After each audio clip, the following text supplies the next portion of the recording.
Good day everyone, it's Idogo Chinonso, and as always I'm here with a very interesting topic for us to discuss about today.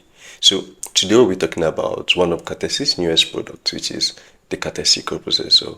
In this video we'll be looking at what coprocessors are in general, we'll be looking at the Cartesi coprocessor itself, and finally we'll be rounding up with the product that have already been built on the coprocessor at the moment and what you can also build on the Cartesi coprocessor. Imagine you set up a gaming system and you have a Core i9, 1 TB of SSD, and you're trying to play the latest Call of Duty, but you notice your system is lagging for some reason. So instead of trashing that system, what you do, for example, is you get a graphics card.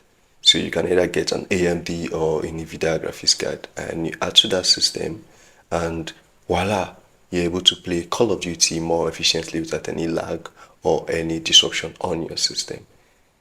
That is an analogy for how the coprocessor operates. I understand it might sound complicated. Let me break it down. So, in this example, the graphics card in this sense is a coprocessor, and your system in general is the blockchain. So, what your system does in this case is when you install Call of Duty and you try to play Call of Duty, complex graphics rendering and the rest are not handled by your Core i9 processor. Instead, what it does is it issues or it sends out these complex computations to the graphics card to execute. Then the finality and everything is being handled by your system. That is a good illustration of how the coprocessor operates. So, a coprocessor basically is a specialized hardware or software component. This could be either in a network or a single standard device. But its aim basically is to help the main layer by offloading complex computations to the coprocessor. And when the coprocessor is done, it returns the results of this execution back to the base layer. We all know that one of the biggest challenges the blockchain face today is the issue of scalability. And this issue has led to a lot of other solutions to address this issue, like rollups, L2s, and a whole lot of others. Coprocessor is one of these solutions that aims to address this issue. I know it might sound similar to what rollups or what L2s do, but they are a bit different. Don't worry, let's explain for that. So, for coprocessors, we have more of like computation on demand. With the coprocessor, the main contract logic is deployed to the base layer. Then complex computations are sent to an off-chain component like the coprocessor to execute this command. And on the coprocessor, it's not always running.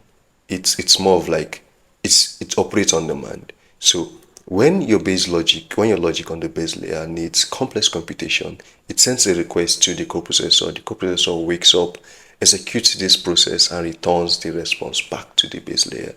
So there's no complex aggregation of executions and sending the finality or final proof to the base layer like we have in rollups or in L2s. So that is a major difference. With coprocessor, it's more of like just between your contract on the base layer and the coprocessor, execution on demand.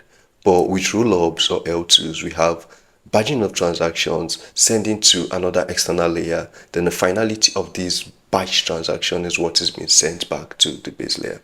But remember, with coprocessor, what we have is computation on demand.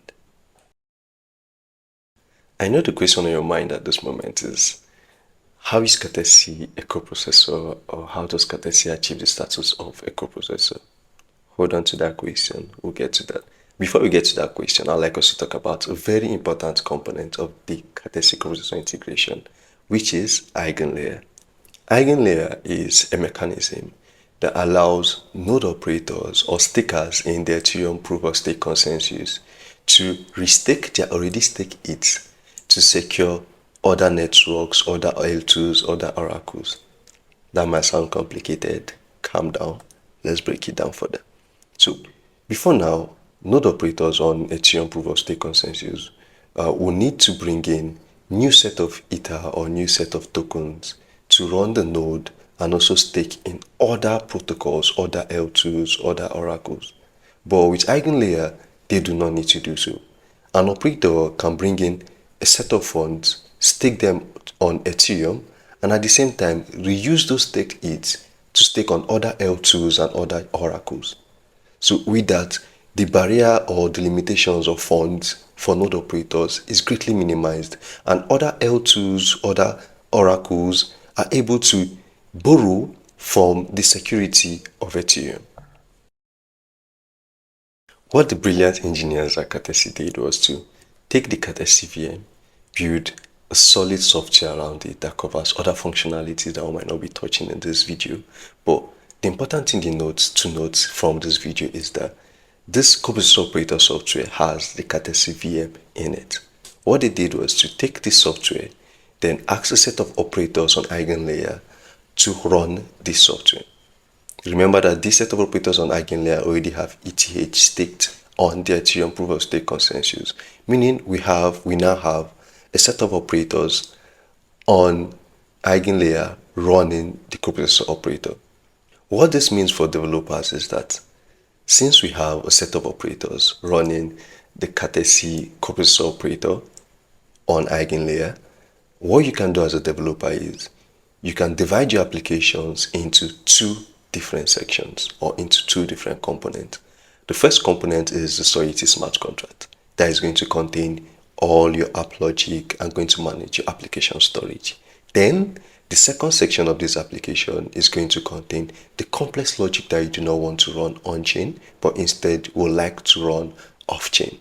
So what happens in this case is your complex application can be built in any programming language of your choice as long as they support the RISC-V architecture. So we're talking about JavaScript, Rust, Python. And one thing to take note of is this second component of your application, which is running on the operators on EigenLayer, should not hold your app storage or should not store any variable locally. The reason for this is based off how the Cartesi Coprocessor operates.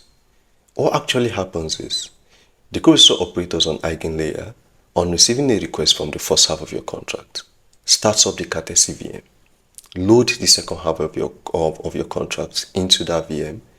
They pick up the requests or the argument you've sent along with your request, send them to this VM.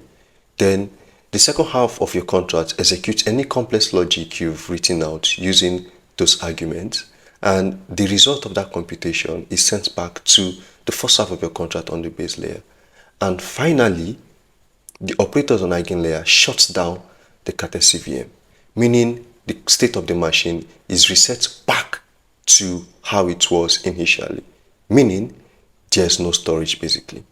So it's important to note that while building applications for the Cartesi coprocessor, you ensure that all state variables or all storage variables are being handled on the first half of your contract running on the base layer. With this, application developers are able to build more complex applications without having to worry about the constraints of the EVM. We will be playing around with the coprocessor for a while now. About a month ago, we had an experiment week on Cartesi. An experiment week is basically a 1 week period where core contributors to the Cartesi ecosystem take a week of work and focus on building tools, focus on building applications using the existing infrastructures which they've worked on. So it's more of like a way for the contributors to the Cartesi ecosystem to get a developer's perspective of the architecture or the solutions they've been working on. This last experiment week was focused fully on the Cartesi coprocessor, and we were able to get a lot of interesting projects ranging from DeFi applications, gaming applications, and even AI models. So for the sake of this video, I cannot cover all these different applications, but we'll just be looking at two very interesting applications that caught my attention, and I feel you're also going to like to hear about these applications. So the first of them is ThinkChain is an LLM marketplace that enables smart contracts to interface with verifiable LLMs. These guys were able to upload a wide range of LLMs, including DeepSeek R1. So yes, you heard me correctly. These guys were able to deploy DeepSeek R1 and make it fully verifiable. Imagine a future where you do not need to have every logic for your application in your smart contract. You can have an LLM models make decision in your smart contract based on arguments which it receives. Another interesting project we had during the experiment week was What Time Penguins is a generative arts project that integrates AI models in order to generate images in the form of NFTs.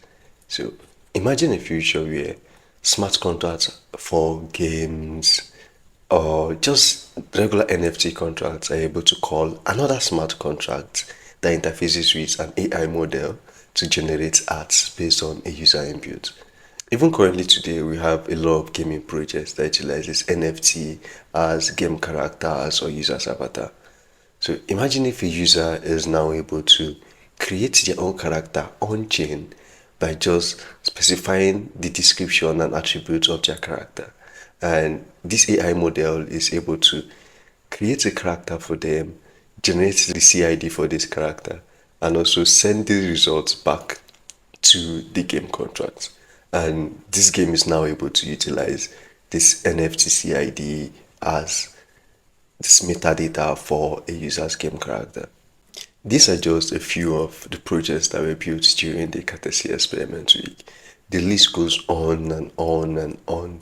DeFi projects, gaming projects, and a whole lot of other projects that I would love you to check out. So what I'm going to do is I'm going to add a link to the Devfolio page containing all these different projects so you can check it out after watching this video. But that's just it basically. Honestly, I'm intrigued by the wonderful applications that were built during the space of 1 week on the Cartesi Coprocessor. And I just can't wait to see other applications that will be coming out from developers like you and I watching this video. So if you're a kind of developer that like playing around with new things, dabbling with new tech, I really encourage you to join the Cartesi Discord group. Send us a message on the Coprocessor channel about what you think about the Coprocessor integration, the kind of projects you like to see, or the kind of projects you want to build. I'll be more than excited to support you and also discuss these ideas with you. While it's time to get back to work now, I really look forward to seeing your message on the Cartesi Discord channel. Thank you.